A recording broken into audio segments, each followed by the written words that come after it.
ಕೃಷ್ಣ ನನ್ನ ತುಂಬ ನಂಬಿದ್ದಾನೆ. ನಾನು ಯಾವ ಕಾರಣಕ್ಕೂ ಈ ವಿಷಯದಲ್ಲಿ ತಪ್ಪಾಗಿ ನಿರ್ಣಯ ತಗೋಬಾರ್ದು. ಒಂದು ವೇಳೆ ಮಾಯಾ ಮತ್ತೆ ಅತ್ತೆ ಹೇಳಿದ ಹಾಗೆ ನಾನೇನಾದರೂ ಆ ಥರದ ನಿರ್ಣಯ ತಗೊಂಬಿಟ್ನಾ ಅಂತ.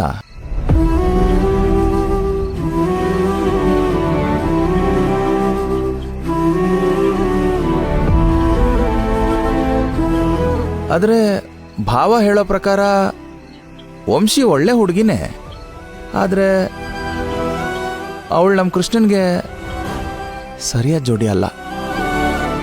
ಕೃಷ್ಣನ್ ದಿನಚರಿ ಅವನು ಸರಿಯಾಗಿ ಓದಿಲ್ಲ ಅನ್ನೋದು, ಈ ಥರದ ವಿಷಯಗಳಿಂದ ನಾಳೆ ಅವರಿಬ್ಬರ ನಡುವೆ ಬಿರುಕು ಬಂದರೆ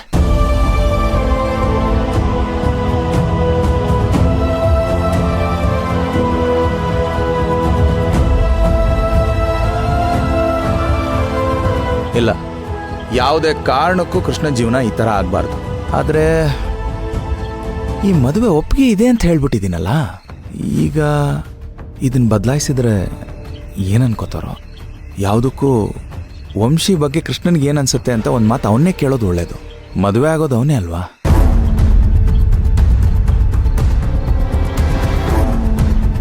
ಅಲ್ಲ, ನನ್ನನ್ನ ಏನ್ ಅನ್ಕೊಂಡಿದ್ಯಾ ನೀನು? ನೀನ್ ಬಾ ಅಂದ ತಕ್ಷಣ ಬರೋದಿಕ್ಕೆ, ಹೋಗು ಅಂದ ತಕ್ಷಣ ಹೋಗೋದಿಕ್ಕೆ. ಅಯ್ಯೋ, ನಾನು ಯಾವಾಗ ನಿಮ್ಮ ಹತ್ರ ಹೋಗಿ ಅಂತ ಹೇಳ್ದೆ? ನನಗ್ ತೊಂದರೆ ಕೊಡ್ಬೇಡಿ ಅಂತ ಅಂದ್ಯಲ್ಲ. ನನ್ ಮನೇಲಿ ಇರೋದೇ ನಿನ್ಗಿಷ್ಟ ಇಲ್ಲ ಅನ್ನೋ ತರ ಮಾತಾಡ್ದೆ. ಅದು ಕೋಪದಲ್ಲಿ ಬಂದಿರೋ ಮಾತು. ನಾನು ಅದಕ್ಕೂ ಕ್ಷಮೆ ಕೇಳ್ತೀನಿ. ಏನೇ ಇದ್ರು ಮನೆಗೆ ಹೋಗಿ ಮಾತಾಡೋಣ. ಬನ್ರಿ ಹೋಗೋಣ, ಬನ್ರಿ ಮನೆಗೆ ಹೋಗೋಣ. ಅವರೆಲ್ಲ ನಮ್ಮನ್ನೇ ಗುರಾಯಿಸ್ತಾ ಇದ್ದಾರೆ. ಬನ್ರಿ ಮನೆಗೆ ಹೋಗೋಣ. ಇಲ್ಲ ಕೃಷ್ಣ, ಇದು ನನ್ನ ಜೀವನದ ಪ್ರಶ್ನೆ. ನಾನು ನನ್ನ ಪ್ರೀತಿನ ಇಷ್ಟು ಈಸಿಯಾಗಿ ಸಾಯೋದಕ್ಕಂತೂ ಬಿಡಲ್ಲ. ನನಗೆ ಸರಿಯಾದ ಕಾರಣ ಬೇಕು. ಅದು ಸಿಗೋವರೆಗೂ ನಾನು ಎಲ್ಗೂ ಬರಲ್ಲ.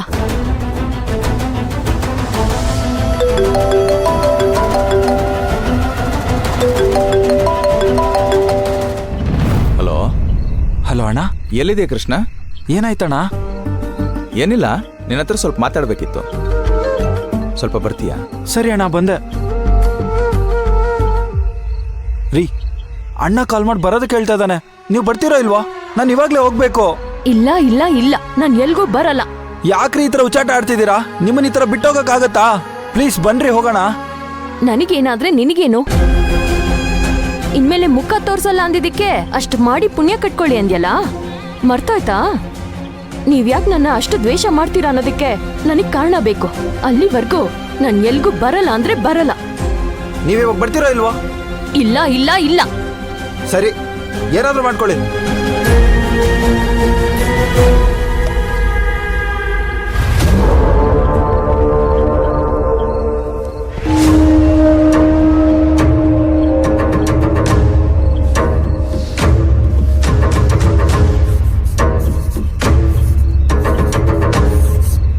ದೇವ್ರೆ, ಕೃಷ್ಣನ್ ಮನ್ಸಲ್ಲಿ ಯಾವ್ದಾದ್ರೂ ಒಂದು ಚಿಕ್ಕ ಮೂಲೆಲಾದ್ರೂ ನನಗೆ ಜಾಗ ಇದ್ರೆ ಅವನ್ ವಾಪಸ್ ಬರ್ತಾನೆ.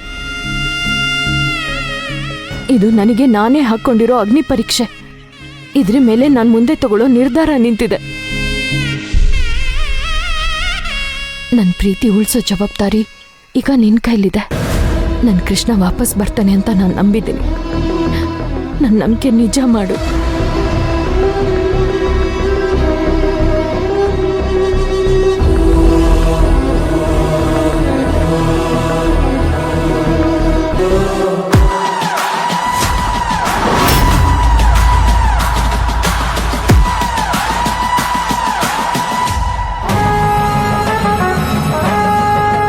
ಅವನ ಕೈಯಲ್ಲಿ ಆಗಿಲ್ಲ ಅನ್ಸುತ್ತೆ.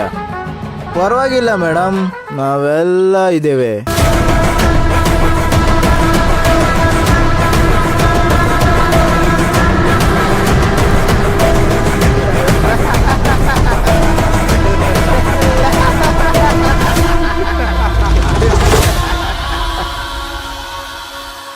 ಹೇಳಿ ಮೇಡಮ್, ಏನಾದರೂ ಸಮಸ್ಯೆನಾ? ಯಾಕೆ ಮೇಡಮ್ ಭಯ ಪಡ್ಕೊಂಡಿದ್ದೀರಾ? ನಾವೇನು ಮಾಡಲ್ಲ, ನಾವೆಲ್ಲ ಒಳ್ಳೆ ಹುಡುಗರು ಅಲ್ವೇನ್ರೋ?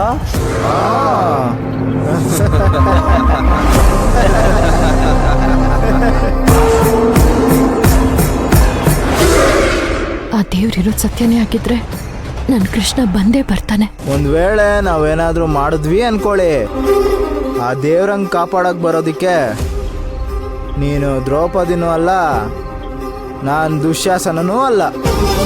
ನಿನಗೆ ಡೌಟ್ ಇದ್ರೆ ಕೃಷ್ಣನ ಕರೆ ಬರ್ತಾನ ನೋಡೋಣ. ಏಯ್, ನೀವು ದೇವ್ರನ್ನ ಕರೀರ, ಯಾರಾದ್ರೂ ಬರ್ತಾರ ನೋಡೋಣ.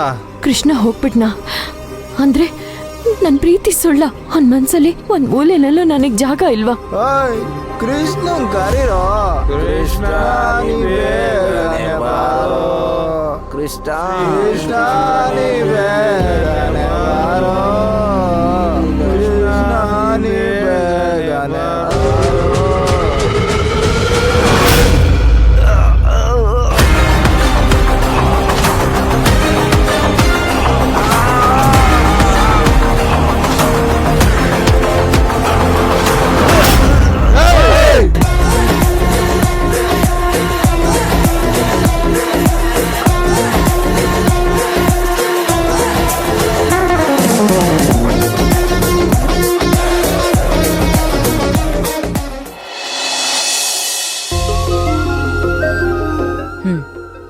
ಹಾಲು ಬಿಸಿ ಇದೆ.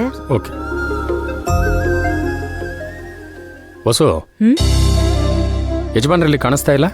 ಅಯ್ಯೋ, ದೇವಕಿ ಅವ್ರು ಹೇಳ್ಬಿಟ್ಟು ಹೋದ್ರು, ನಾನ್ ನಿಮ್ಗೆ ಹೇಳೋದೇ ಮರ್ತೆ. ಇಲ್ಲಿ ಯಾರೋ ಅವ್ರ ಸ್ನೇಹಿತರಿದಾರಂತೆ, ಅವ್ರ ಮನೆಗೆ ಹೋಗಿ ಬರ್ತೀನಿ ಅಂತ ಹೊರಟ್ರು. ಹೌದಾ, ಸರಿ. ಇವತ್ತು ನನಗೆ ತುಂಬಾ ದಿನದ ಮೇಲೆ ಒಂಥರ ನೆಮ್ಮದಿಯಾಗಿ ನಿದ್ದೆ ಬರುತ್ತೆ ರೀ.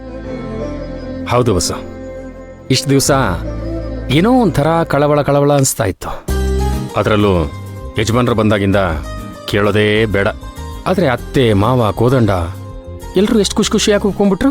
ನಿಜವಾಗ್ಲೂ ಇವತ್ತು ನೆಮ್ಮದಿ ಅನಿಸ್ತಿದೆ. ಸತ್ಯ ರೀ, ಅವತ್ತು ಜ್ಯೋತಿಷಿಗಳು ಹೇಳಿದ್ರು ಇದೆಲ್ಲ ನಡೆಯುತ್ತೆ ಅಂತ. ಎಷ್ಟು ಬೇಗ ಎಲ್ಲ ನಡೆದೇ ಹೋಯ್ತು ನೋಡಿ. ಹಾಲು ಕುಡಿರಿ. ಏನಾದ್ರೂ ಸಮಸ್ಯೆನಾ ಬಾಸ್? ಸಮಸ್ಯೆ ಎಷ್ಟೊತ್ತು ಇರ್ಲಿಲ್ಲ, ಈಗ ಬಂತು. ನಮ್ ಮೇಡಮ್ ಸಮಸ್ಯೆನ ನೀನ್ ಬಗೆಹರ್ಸಕ್ಕಾಗಲ್ಲ ಅಂತ ನಾವು ಬಂದಿದ್ದೀವಿ. ಹೀರೋಯಿನಿಗೆ ತೊಂದರೆ ಕೊಟ್ರೆ ಹೀರೋ ಬರ್ಲೇಬೇಕಲ್ಲ. ಮತ್ ವಿಲನ್ಗಳಾಗಿ ನಾವೇನೋ ಮಾಡೋದು? ಹೀರೋ ಸರ್ ಪ್ರಾಬ್ಲಮ್ ಏನಂತ ಕೇಳು. ಅಣ್ಣ ಬಾ ಅಂದ್ರೂ ಹೋಗ್ದೆ ನನ್ಗೋಸ್ಕರ ನಿಂತಿದ್ದಾನೆ ಅಂದ್ರೆ ಕೃಷ್ಣನ್ ಮನ್ಸಲ್ಲಿ ನಾನಿದ್ದೀನಿ ಅಂತಾನೆ ಅರ್ಥ.